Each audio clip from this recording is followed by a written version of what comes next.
up, guys? Welcome to Fight Briefing for UFC Fight Night 161. And tonight, the Giants are playing the Patriots. So, unfortunately, I can't wear any MMA-Holes gear tonight because that would be unlucky. I have my lucky scarf. I wear this for every Giants game. The last 2 times I wore it, the Giants won. And they're playing the Patriots tonight. It's going to be their toughest opponent yet. So, I do have to wear my lucky scarf. I've got the Giants game on over here. I'm going to try and get through this fight briefing so I can go watch the freaking Giants game. Let's go, Giants. All right, guys. Oh, shit. You know what I got to do, too? How's everyone in the chat tonight? Let me know. Let me know how you're doing. We're going to be discussing UFC Tampa or UFC Fight Night 161 or UFC on ESPN Plus 19. Whichever you want to call it, that is what we're discussing tonight. Nonetheless, we've got Joanna Jedrzejczyk versus the Karate Hottie fighting for the main event of that night. But from my understanding, Joanna's still on track. She says it's not weigh-ins yet. You know, she'll weigh in fine. Everything's fine. Everything's taken care of. So I guess we just have to kind of trust her on that. Don't you dare let's go Niners me. Don't you dare. We're not going to get into that. All right. By the way, also today, I have 2 packages. One is from Lee W. and one is from Roberto Hernandez. So I will be opening those up at the end of the show. All right. Let's get into it. Now, the UFC will be visiting Tampa, guys. They are visiting Tampa, Florida this weekend on Saturday. And I got to say, for a fight night, this is a pretty lit freaking card. I'm not going to lie. We've got sorry, excuse me for just 1 second as I leave out of this. We've got a lot of big names on the card for UFC Tampa. We've got MacKenzie Dern coming back after a long layoff. We've got her fighting Amanda Ribas, not really a big name, but that's going to be a good fight. Niko Price and James Vick are on the card. We have Joanna Jedrzejczyk, of course, fighting the Karate Hottie, Kron Gracie, Cub Swanson. So some pretty lit, some lit names on the card. So let's go through it. Eric Anders versus Gerald Murshudov is going to be the first fight of the night. Murshudov. That's the first fight of the night in the main card. And then we've got Matt Frevola versus Luis Pena. Now, Luis Pena is a beast in the cage. We've seen him fight before, and he's really, really good. Trains with Mike Perry and all them. MacKenzie Dern versus Amanda Ribas following that. Then Niko Price versus James Vick. And then we got your co-main event, Cub Swanson versus Kron Gracie. I'm excited to see this one for a couple reasons, and I'll tell you why. And then we've got the main event of the evening, Joanna Jedrzejczyk versus Michelle Waterson. So, let's get into the chat, see who's here tonight, and then we'll get right into the first fight of the evening. We've got Drunk Savage in the chat. Says Bob Ross, Bradley Reba. Boss Kogar, Drew Becker says Paulo Costa versus CM Punk. Post Resurrected says Flaps is back and even flappier since she dropped a kid. Gary Banjo sandwich. Don't paint Bob into a corner. All right, guys. Let's get into the first fight of the evening. The first fight of the evening, guys, we have Eric Anders versus Gerald Murshudov, if that's how you pronounce his name. Murshudov. There you go. Just for you guys. Now, sorry, it's going to be a little difficult for me to focus. Giants are about to start. Now, let's talk a little bit about these two, right? So we have first Eric Anders, right? Eric Anders is currently on a 1-fight winning streak, coming off of a win against Vinicius Moreira. He won by punches. So this guy likes to finish, and we know this. His current MMA record is 12-4-0. Now, Anders looked incredible in his last fight. Drop the ones in the chat. If you've seen Anders' last fight, he looked great. He won by KO, like I just said, back in June. Super chat. Clayton Fitzgerald. Rob will be back to take your boy's belt, girl. Sneering face. Oh, please. Oh, please.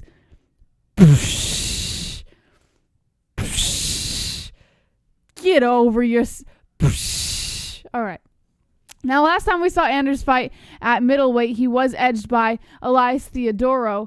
So by him being at more of a natural weight right now at 185 pounds is definitely something that aids him.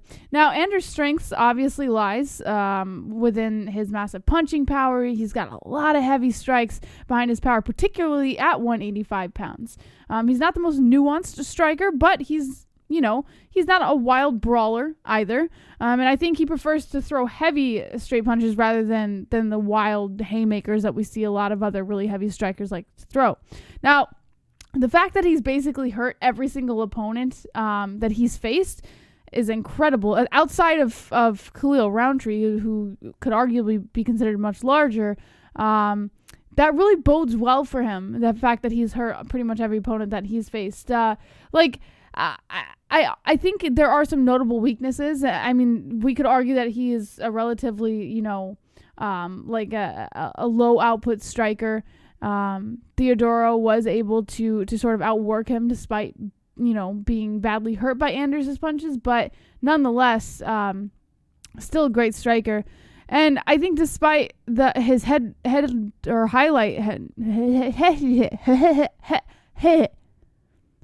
reel head kick, there we go, when he fought Tim Williams, he's almost exclusively a boxer when it comes to his striking style, so he's very straightforward.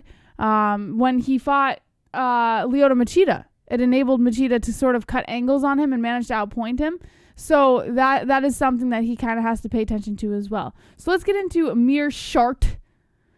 Meerschaert is currently on a 1-fight winning streak. His pro MMA record is 30-11-0. His last fight was in August, so not too long ago, against Trevin Giles, and he did win by a guillotine choke. In fact, I believe we reacted to that fight.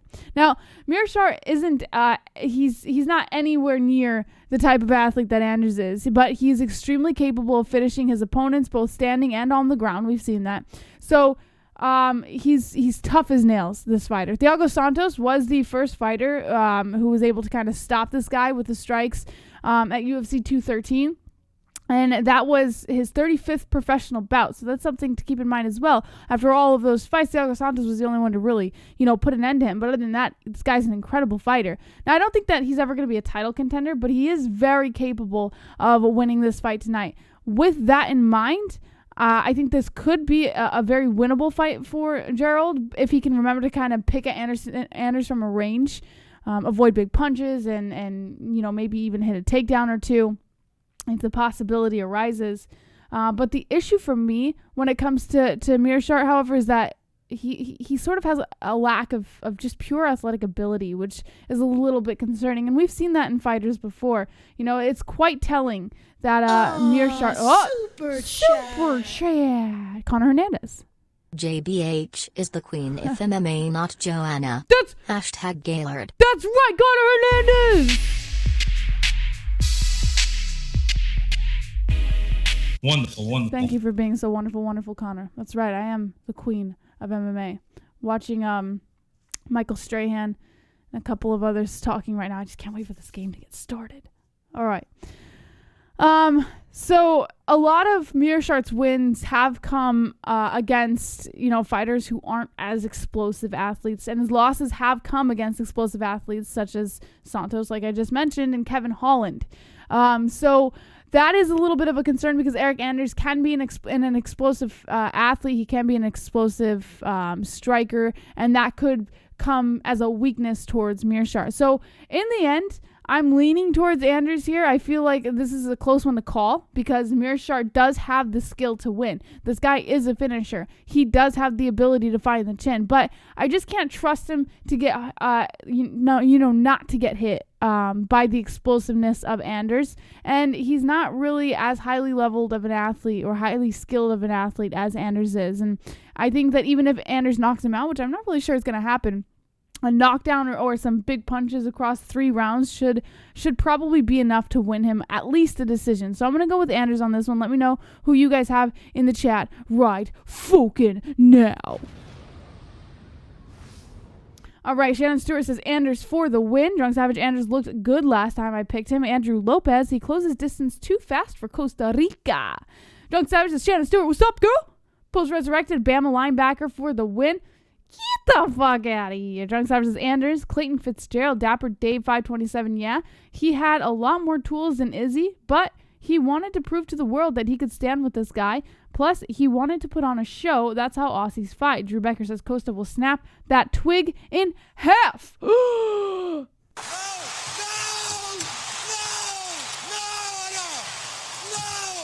Wonderful, wonderful. All right, guys, let's move on to the next fight of the night. Oh, shit. What did I just do, motherfucker? I've got some pineapple juice. This is my second glass of pineapple juice tonight. So I've got a lot of sugar running through my system. We also have Halloween candy that I'm not supposed to munch on, but don't tell Moss I've been sneaking some because I'm a little fat ass. All right. The next fight of the night, we have Matt Frevola versus Luis Pena, or Pena versus Frevola, whichever way you want to say it. But the UFC has Frevola versus Pena. Now, I love this fight, partly because I love Luis Pena. I love Violent Bob Ross. I fucking love him. He's the best. I love his character. I love the way he carries himself. I love the way that he looks with the fluffy hair. I love everything about Luis Pena. I think he's awesome. Now, that being said, Luis Pena is on a 2-fight winning streak. His current record is 7-1-0, and his last fight was in June against Matt Wyman, and it was a ground and pound, I believe. It was a finish by ground and pound in the third round. So, we all know Luis Pena from Tough, and he did end up having to pull out of one of the main things from injury, I think. I don't really know the whole story behind it. I just know he was in Tough, and he ended up there was an injury, and then there was a whole story behind it. But shortly after Tough, Pena attempted to drop to 145 pounds. And he did.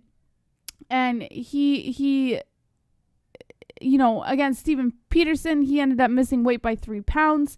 And I think that sort of forced him to move up to 155 because he knew he couldn't make that weight. And that was smart of him because it actually aided him. So it's pretty clear that Pena didn't belong at 145. So after the move to 155, he ended up knocking out Matt Wyman, which was his last fight. And it proves to go well for him, I guess. It kind of gives him that extra power. So it's honestly hard to tell just how good Pena is at this point because we just haven't seen enough of him in the UFC. Now, from what I've seen, from what a lot of us have seen, I think it's quite clear to me that his biggest strength is also one of his biggest weaknesses. And that is, on offense, Pena is extremely dynamic. He makes the most of his lengthy reach. He's got a high, tall frame. He's 6'3", but he's also incredibly aggressive. And that is a strength, and that's a weakness. And it's not often that we get to see, a combination of both when it comes to a fighter. So it's that aggressive style in Pena that sort of landed him in trouble on his only career loss against Trezano.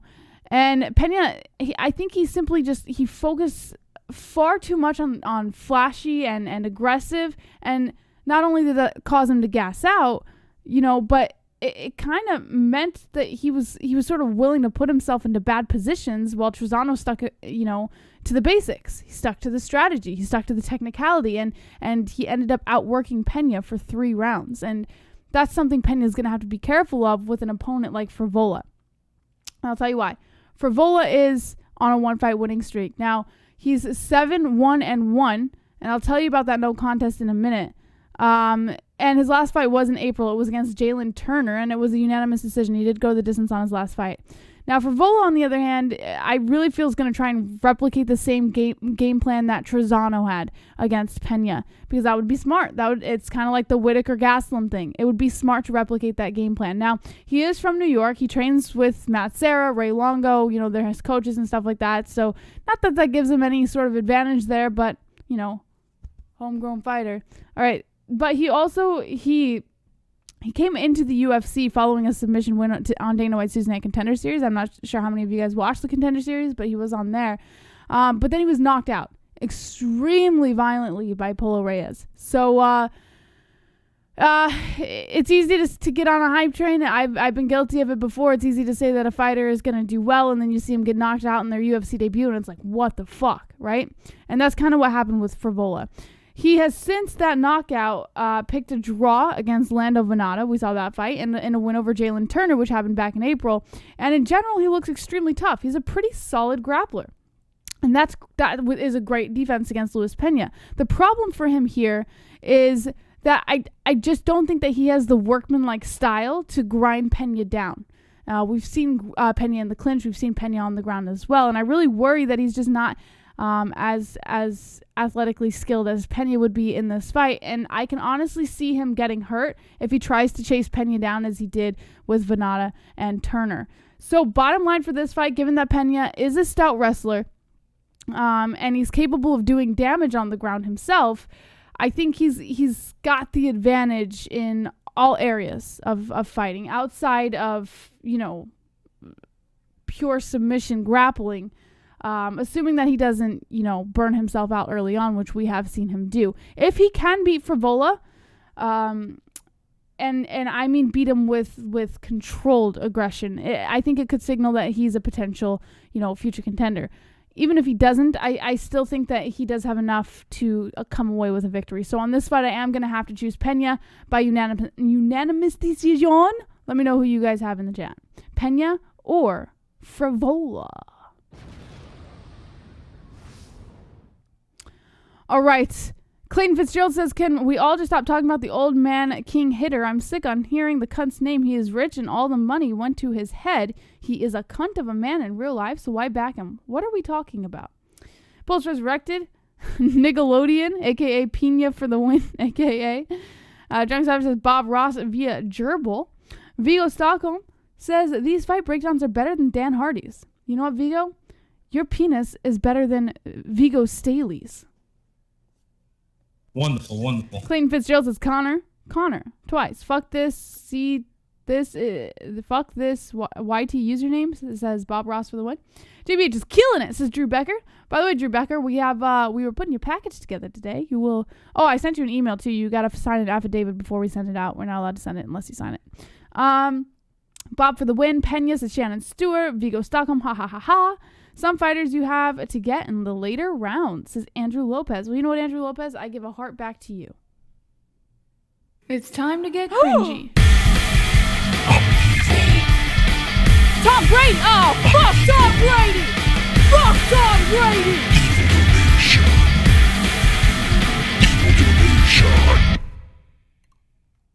Get ready for a massacre. Going to make Daniel Jones squeal like a pig.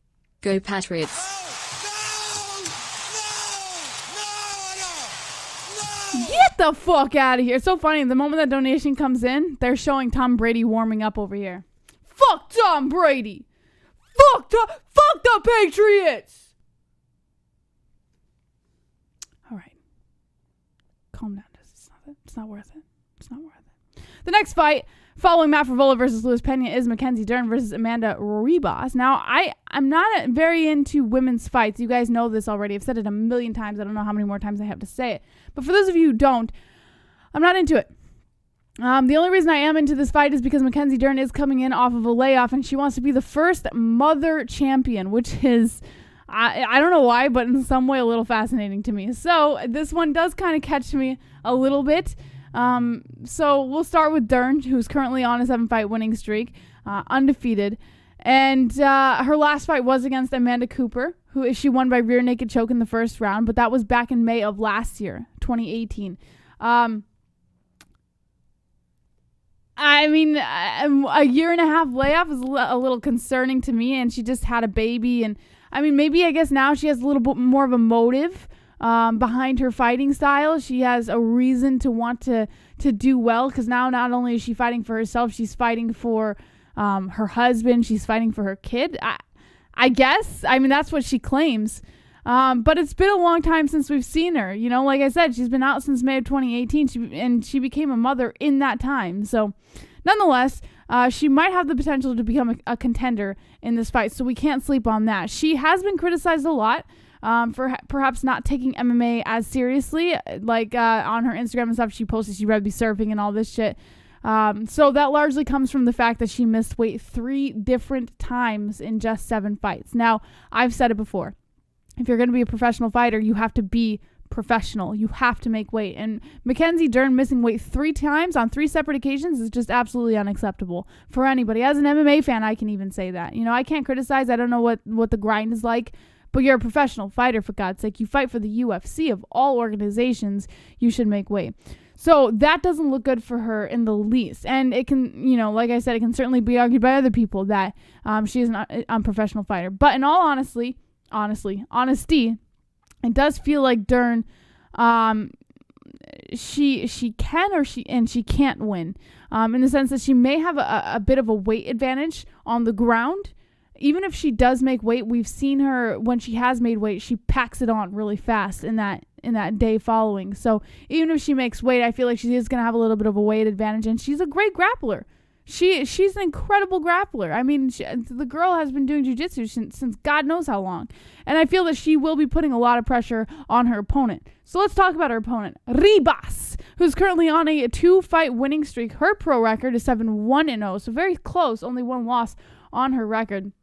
And her last fight was against Emily Whitmire, and she did win by rear naked choke in the second round back in June of this year, so also not too long ago. Now, what I give Ribas the advantage on is she has been a little bit more active than MacKenzie Dern. Ribas, like I said, just had a fight back in June, so that helps her tremendously.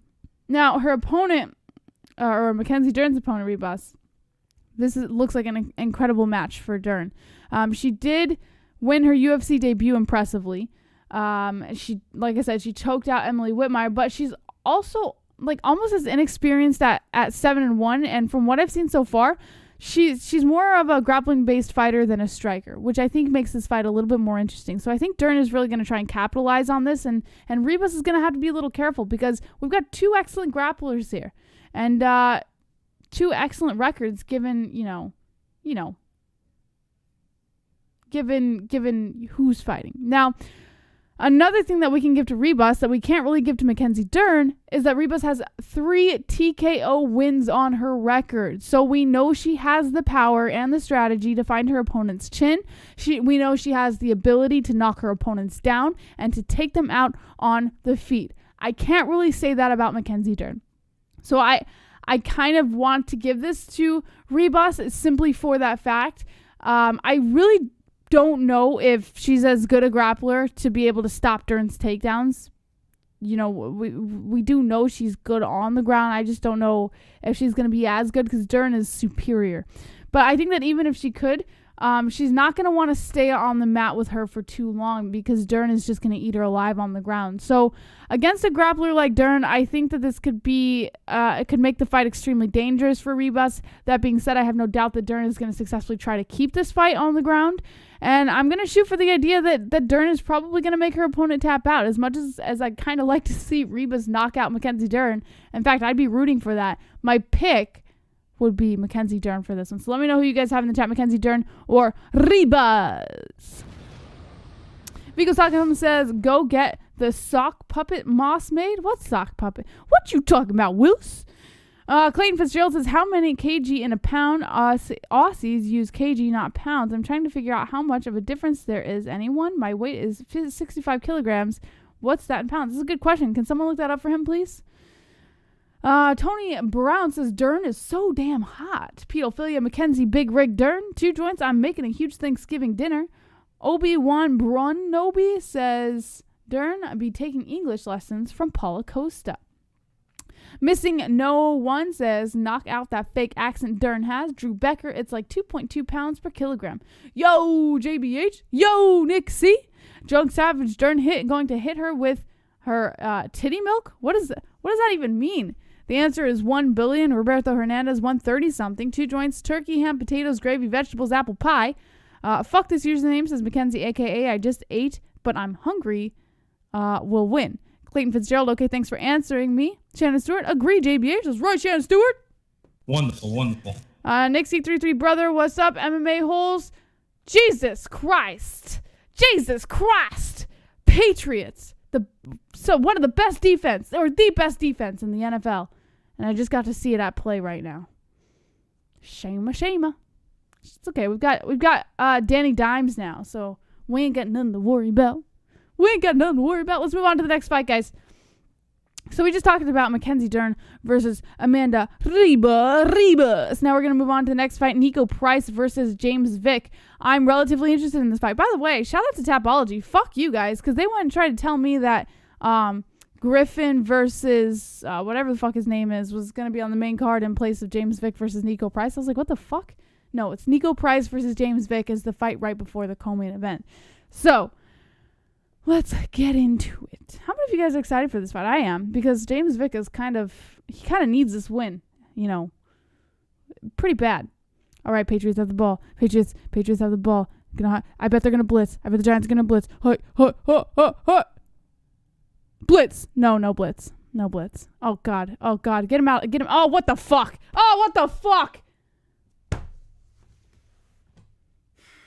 It's okay. We're only, it's all right. It's still in the first minute of the first quarter. It's fine. So Niko Price is on a 1-fight losing streak right now. His pro MMA record is 13-3-0 with 1 no contest. Now, his last fight was in July of this year against Jeff Neal. He lost by ground and pound. He did lose that by finish, and I'm a little sad for Vick.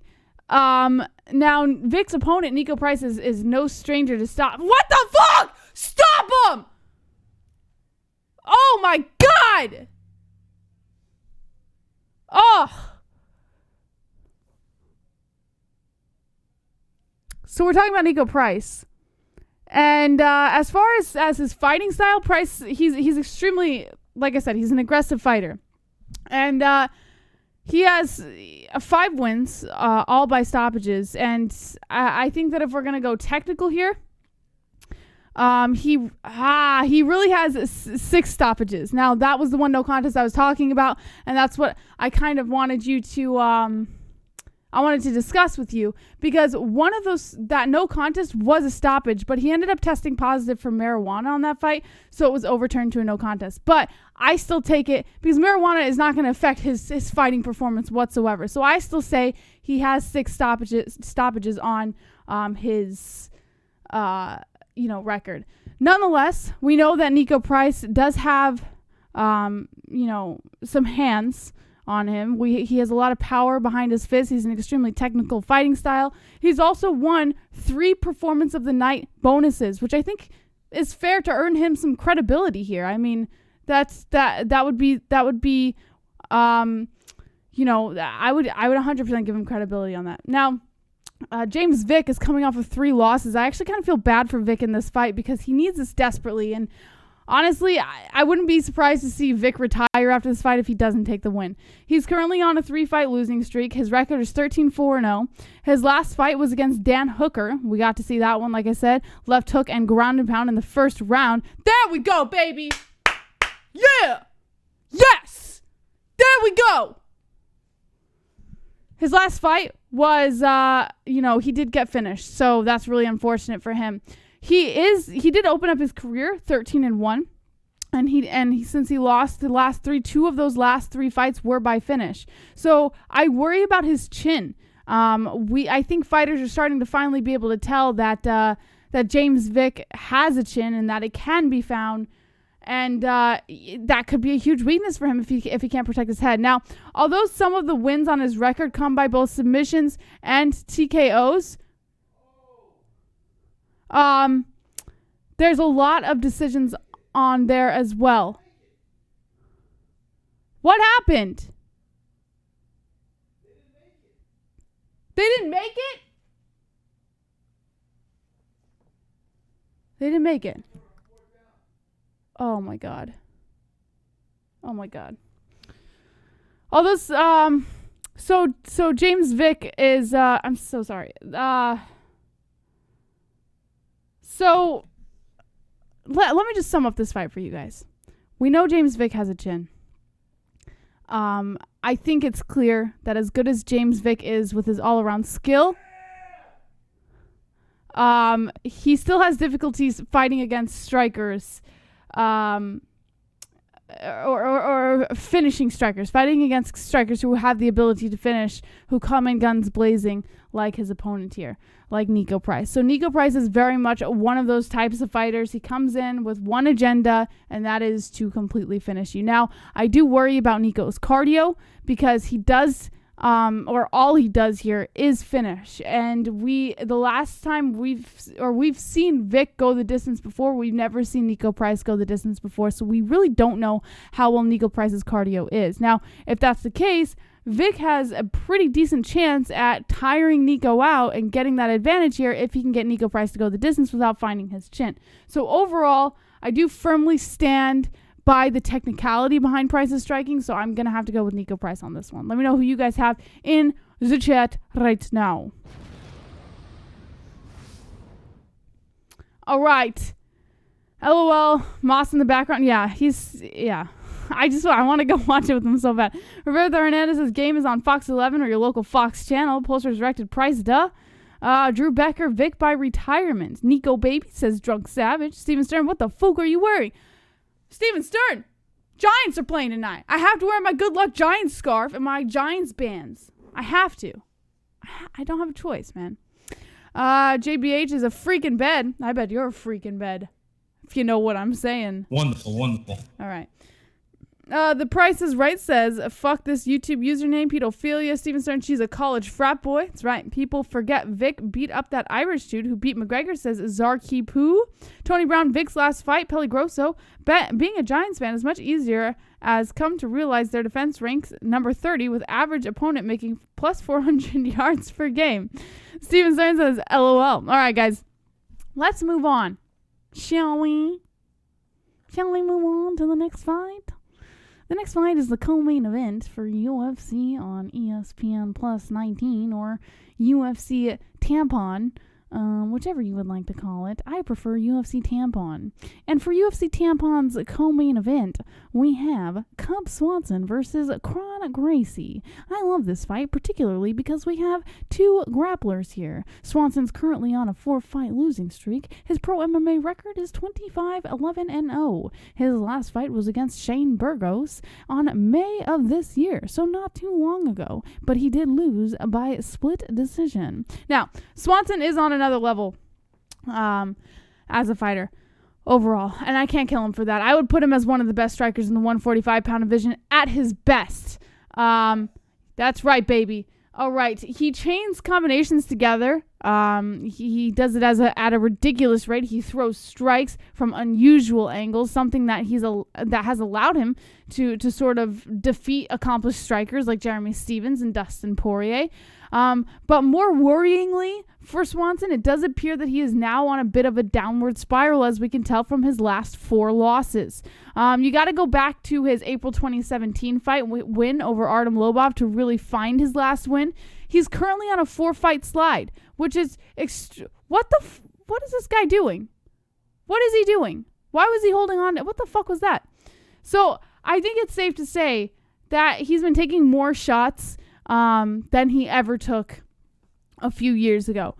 He seems to get hurt in most of his fights lately. He appears much slower than he once did. Now, he is fighting a professional BJJ artist, so as far as Swanson is concerned on the ground, he is a BJJ black belt in his own right, but 7 of his 10 losses have come by submission, and recently he's been tapped out twice, and one of them by Brian Ortega. If you remember, that standing guillotine was incredible, and Renato Moicano. So against someone like Kron Gracie, a member of the Gracie family, like, is it that hard to really think that Kron Gracie is going to have an advantage here? Well, let's talk about it. Kron Gracie's on a 5-fight winning streak. He's undefeated. 0 losses, this guy.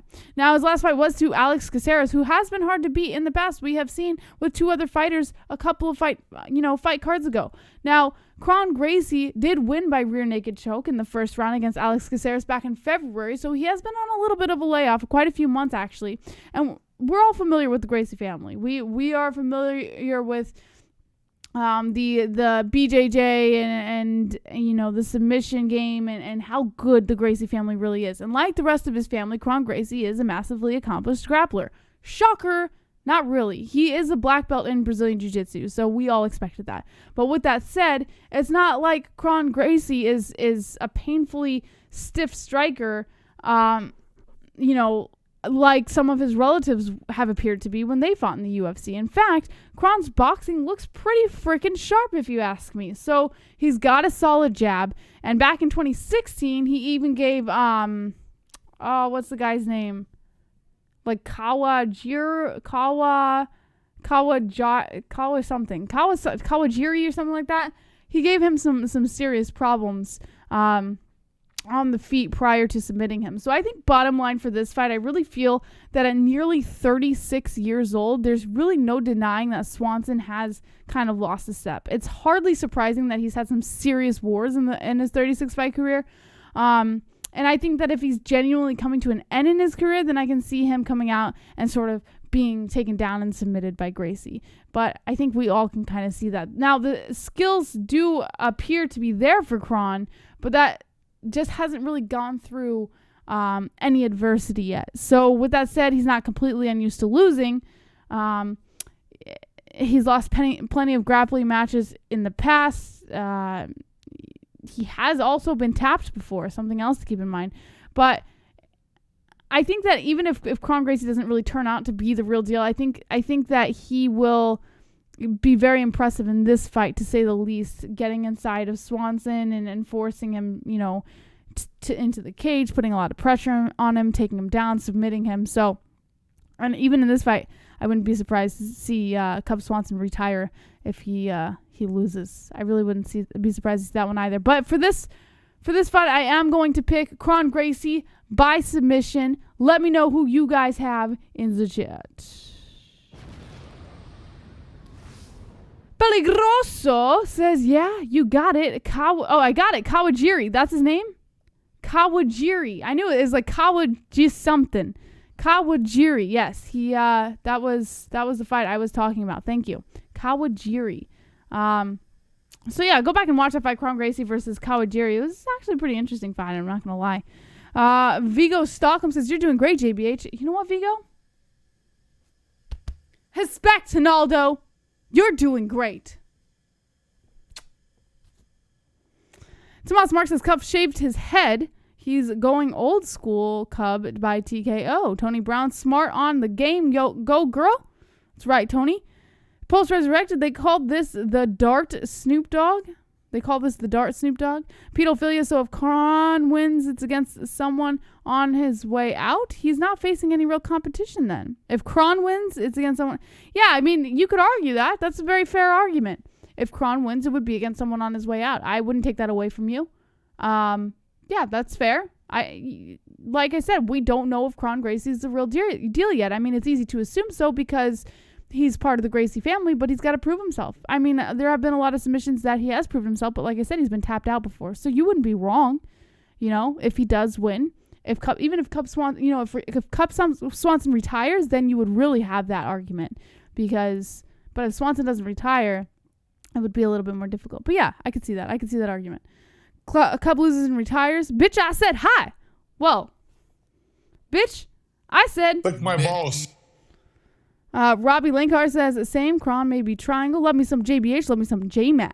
Houston Kratom Shop says, has a chin means he can take a punch. Yes, has a chin. But if his chin can be found, that means that he can be knocked down. So let's move on to the next fight. The main event of the evening. We have Joanna Jedrzejczyk versus... What the fuck?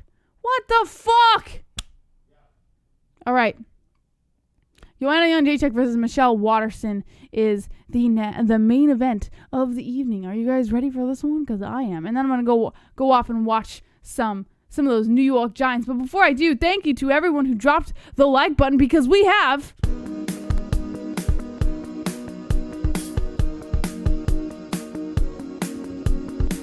I've got 50 likes. You've got 50 likes. We've got 50 likes. MMA-Holes 50 likes. I've got 50 likes. You've got 50 likes. We've got 50 likes. MMA-Holes 50 likes. I've got 50 likes. You've got 50 likes. We've got 50 likes. MMA-Holes 50 likes. The dislikes can choke on a dick. All right.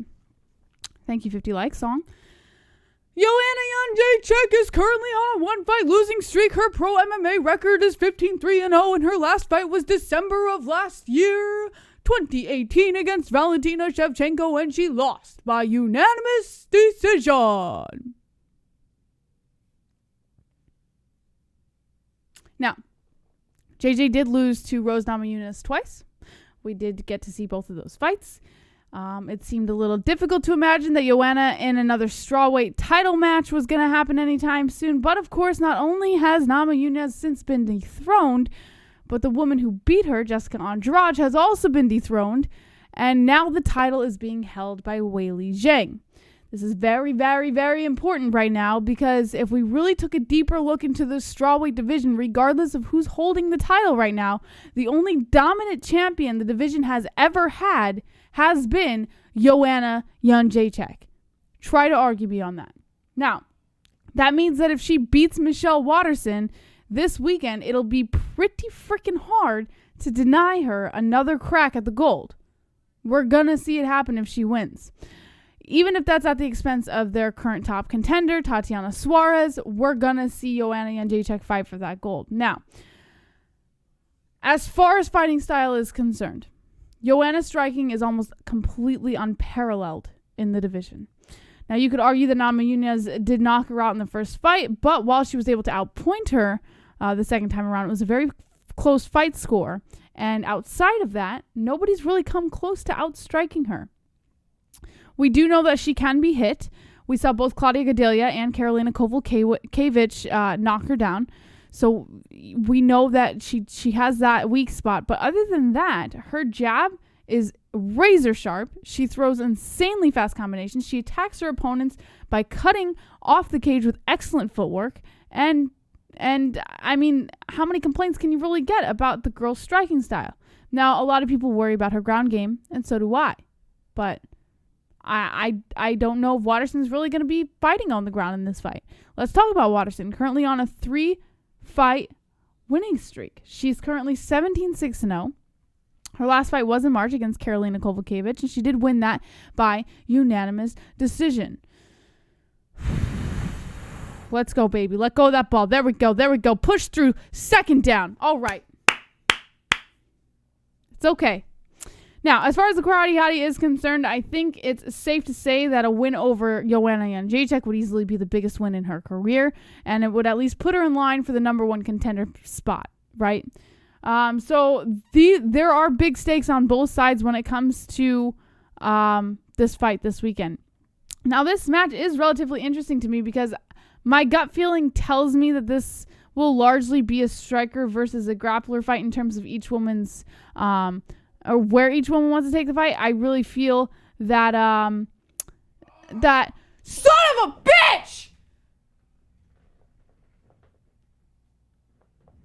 Was that intercepted?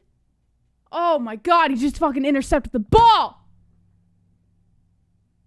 What the fuck? I feel that Karate Hottie is going to take this ball. Oh, there's a flat. Oh, no, it's not. Forget it. Karate Hottie is going to... I said take the ball. Karate Hottie is going to take the fight to the ground.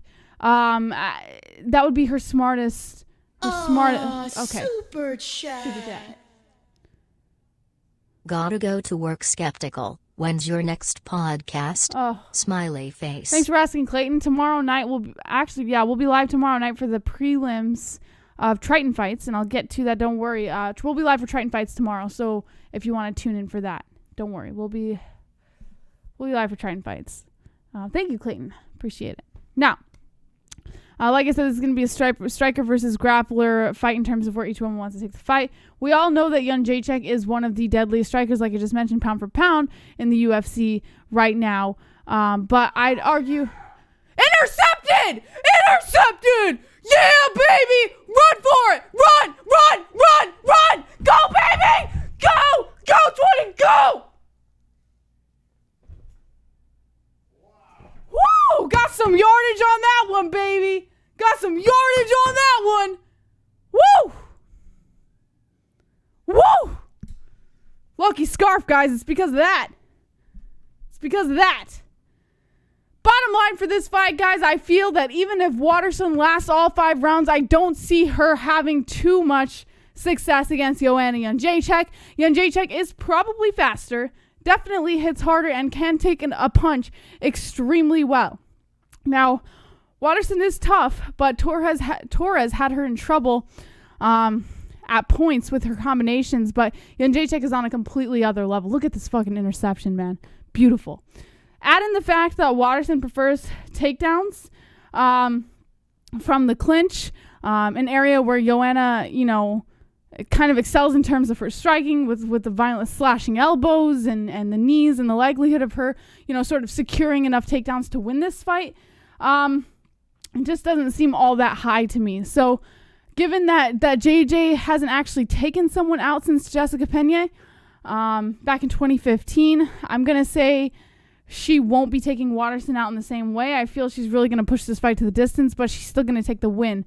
So I'm going to say Jedrzejczyk by unanimous decision. Let me know who you guys have in the chat right now. Whoa. Gaming Clip says, TF, this is NFL reaction or UFC podcast. Trust me, no, we're here for MMA. Don't worry. Defense Flag says, Roberto, pedophilia. Gollum can't even make weight. Shouldn't have implanted those 2 plastic balloons. All right. I got Gollum says, Drunk Savage. Joanna says, Roberto Hernandez. Raul Chagas, where's your husband? My husband is in the other room, also watching the Giants game. Once this is over, I'm going to go join him. I'm going to make some Tostino's pizza rolls. We're going to have some Doritos and have, game night snacks. All right. Steven Stein says, casual. J Max says, Steve says this Moe's underwater, not a scarf. That's Moe's underwear, not a... Oh, this is Moss's underwear? No, this is a scarf. It's my lucky scarf. This is how the Giants win. Gotta rub the lucky scarf. The score is 0-0. Relax. Don't worry, Pulse. Not for long. Pizza rolls kick ass. I know. I like how you used your old picture from your channel in the thumbnail. Thanks, MacV. That's how I know who's been around the longest, if you can catch certain pictures that some are new and some are not. So I get to see who's been around for a while. JJ first round KO 10 seconds. LOL JMac didn't work last time. LOL Pulse, however you spell it. Michelle's vagina is sideways. What? All right, here we go, guys. So I would love to know in the comment section below who you guys have there we go. Oh, fuck me. To win the fights this week, and let me know who your guys' picks are. But before I let you guys go, stick around because we have Triton fights tomorrow, and Kareem Klein, I hear, has had a little bit of a run-in at the weigh-ins, the face-offs with his opponents. So I think that's going to be a pretty interesting fight, and you guys are not going to want to miss it. So we're going to be live tomorrow for the prelims. We're going to be doing the live play-by-play at Triton Fights. The link is in the description if you want to watch the fights live. Super fun. And on top of that, guys, I have some gifts that I must open up from some members of the community because I won't be able to open it tomorrow. So here we go. Now, if you would like to help me, I'm creating a village, and that's what this stuff is. I'm creating a village. Link in the description. There's an Amazon wish list if you'd like to help me create my village. This one, I believe, is... Oh, yeah, this one is from Lee W. It's from Lee W. I'm excited for... Oh, shit. No, I don't have a knife. I can't open it up and show you. Lee W. I can show you on this. Gave me the squirrels. The little squirrels to go in the village. So thank you so much to Lee W. I will be putting this up and posting a picture on the MMA-Holes.com of the progress of the village tonight. I'll do that for you guys. And I got another one from Roberto Hernandez. And this one is Lefty's Passion. I guess it's called. It's a zombie creating a sculpture. So thank you so much to those of you who have helped me build my village so far. It's actually coming along very nicely. I put the graveyard from Cal on there last night. So I'll take a picture after I put these up, and I'll show you guys. Please help me build my village before Halloween. Link in the description below. I would love to get it finished and show you guys. It's the MMA-Holes Halloween village. I put your names on everything you guys send me. So every year I pull it out and I remember you guys. Other than that, I hope you guys have enjoyed the stream tonight. Sorry for the minor interruptions from the Giants game. I'm so excited for Triton fights tomorrow. Make sure you guys tune in. Link in the description, like I said, if you want to watch the fights live. We'll also be live on Saturday for UFC Tampa. We'll be doing live play-by-play, and you will not want to miss it. All right, guys. I think that's about it. Yeah. All right. As always, you know the deal. Don't be an a-hole. Be an MMA-Hole.